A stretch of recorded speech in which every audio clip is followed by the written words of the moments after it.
안녕하십니까. 서초동 사람꾼 최한결의 변호사입니다. 명재 법률 팀장입니다. 네, 여러분 오랜만에 돌아왔습니다. 요즘 새로운 아이템이 하나 생겼죠. 이게 최한결의 변호사, 명재 법률 팀장 이렇게.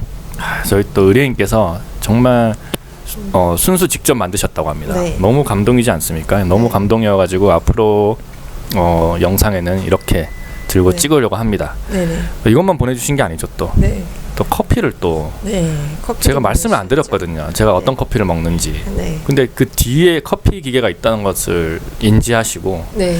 또 제가 그 커피 알이 없는 걸 또 어떻게 아시고 정말 오랜만에 기계를 한번 돌려봤네요. 그래서 지금 먹었는데 너무 맛있네요. 네, 맛있네요. 너무 맛있고 네. 정말 그 네스프레소랑 이게 호환이 되는 일일 네. 커피인 것 같아요. 보니까 여러분 들으셨죠? 네. 조공 네. 조공용. 네, 뭐 어쨌든 네 그렇습니다. 오늘 이제 146화를 한번 찍어봐야 되는데 저번에 제가 애기 어린이집 그 OT 때문에 네. 그쵸. 급하게 가느라고 마지막 네. 146화를 못했잖아요. 네. 이거는 이제 원고가 몰래 설치한 녹음기로 소송을 건다라고 자백까지 했는데 제가 할 수 있는 방법은 없나 뭐 이런 거.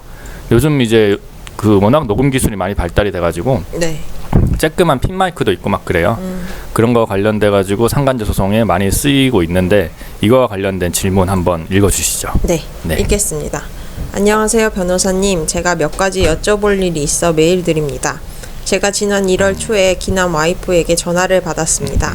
갑자기 받은 전화라 당황하여 모든 것을 인정해버리고 사실 아닌 것도 많았는데 제가 너무 당황해서 무조건 맞다고 해버렸습니다. 죄송하다고까지 했고 와이프는 그 모든 것을 녹음했습니다. 그 이후에도 몇 차례 저에게 전화를 걸어 온갖 협박과 욕설을 했습니다. 기남과 저는 아직 만나고 있는 사이이긴 합니다. 기남도 와이프에게 정이 떨어질 만큼 떨어졌고 더 이상 같이 살기 싫다고 발각된 이후 집에서 나왔습니다. 와이프는 계속 전화를 해서 소송을 걸겠다, 가만두지 않겠다, 내가 너희 차에 녹음기를 설치했다라고 말했습니다. 여기서 너희 차는 기남의 차량입니다. 저희는 그냥 화가 나서 한 협박의 말이라고만 생각했습니다.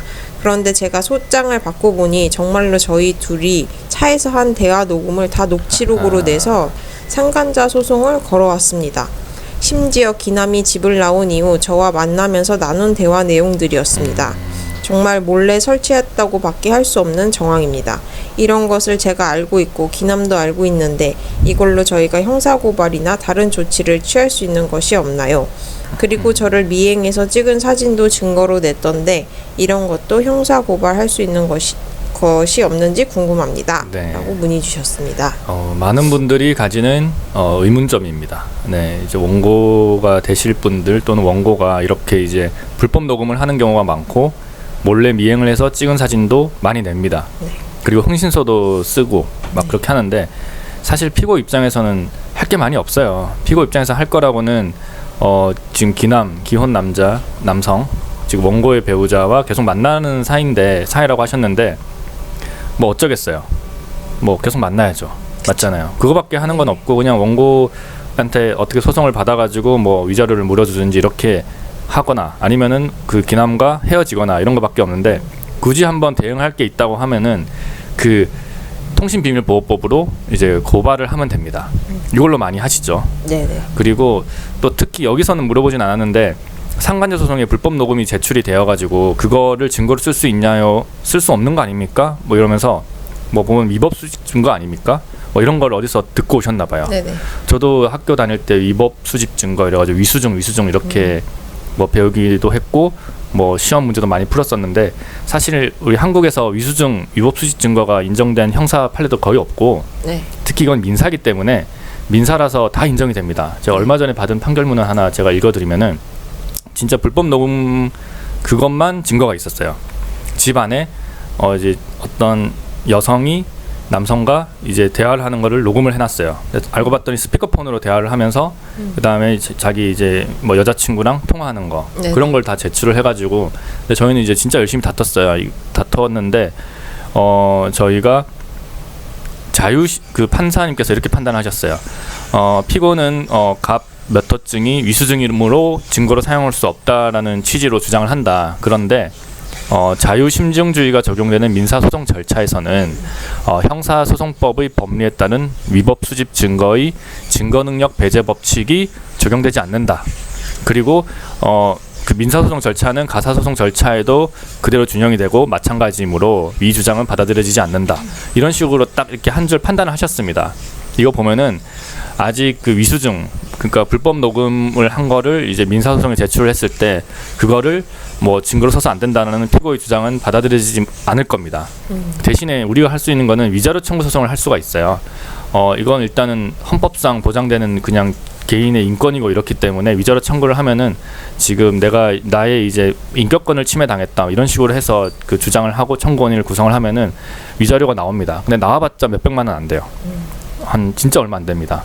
그래서 보통 하시는 분들이 그 통신비밀보호법 위반으로 고소를 하죠. 고소를 하면은 또 저희가 고소를 해가지고 또 받은 판결문을 또 제가 한번 설명을 드리면은 누구든지 공개되지 아니한 타인 간의 대화를 녹음 또는 청취하지 못함에도 우리가 고소했던 사람 피고인 그 사람은 뭐 2000땡땡년 몇 년 몇 월부터 같은 날 몇 년까지 누구 어디 피해자의가 누가 운행하는 차량 운전석 뒤 주머니에 녹음 기능이 켜져 있는 여기는 휴대전화를 넣었어요. 휴대전화를 넣어가지고 그렇게 넣어두는 방법으로 피해자 우리 의뢰인 그리고 피해자 우리 의뢰인과 바람을 핀 어떤 이제 원고의 배우자의 약 30분간의 대화 내용을 녹음하였다.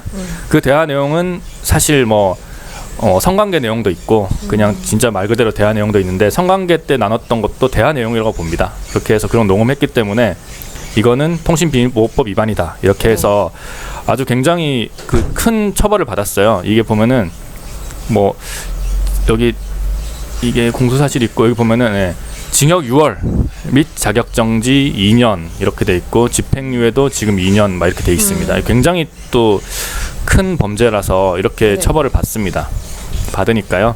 여러분들 중에서 만약에 원고가 그렇게 불법 녹음을 해가지고 제출을 했다. 그런 걸로 좀 고민하시는 분들이 있다면은 통신비밀보호법으로 고소를 한번 해보는 것을 추천드립니다. 네네. 근데 이렇게 차 안에 뭔가 녹음기를 설치했을 때 피고인 또는 피의자, 그러니까 원고죠. 원고는 어떻게 변명을 하냐면은 사실 이거 블랙박스에서 녹음이 된 거를 낸 거다. 뭐 이렇게 얘기를 하거든요. 네. 근데 그거는 잘 해야 되는 게 이제 원고 배우자의 그런 참고인 진술 조서도 필요해요.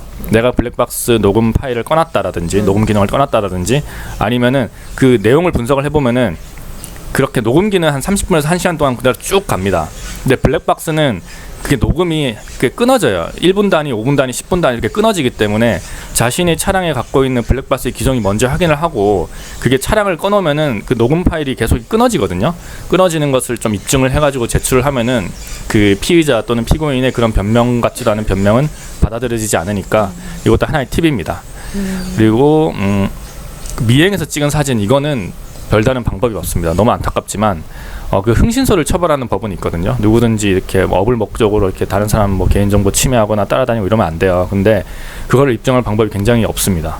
흥신소를 잡아야 되는데 아직까지 우리가 흥신소를 잡기 위해 가지고 뭐 흥신소를 쓸 수는 없잖아요. 그렇죠. 그렇고 그다음에 또 원고 본인이 만약에 미행해서 찍었다라는 거는 뭐 별다른 형사처벌의 방법이 없고 해봤자 민사상 위자료 청구가 전부니까 일단 이거는 방법이 없는 것 같아요. 그래도 아직까지는 방법이 없지만 앞으로 뭔가 법리가 개발이 되고 어떤 이제 우리도 외국처럼 개인의 그런 개인 정보라든지 뭐 인격권이라든지 인권 이런 것들이 좀 존중되는 사회가 된다면은 이런 것도 다 범죄가 되지 않을까 싶어요.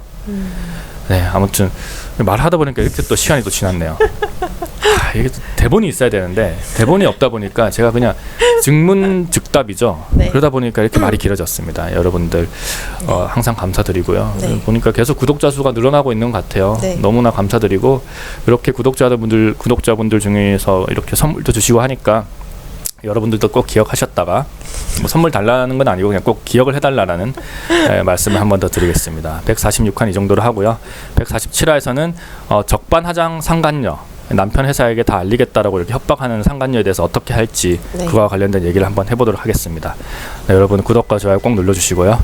지금까지 서초동 사랑꾼 최한결의 변호사였습니다. 명재법률 팀장이었습니다. 네, 감사합니다. 감사합니다.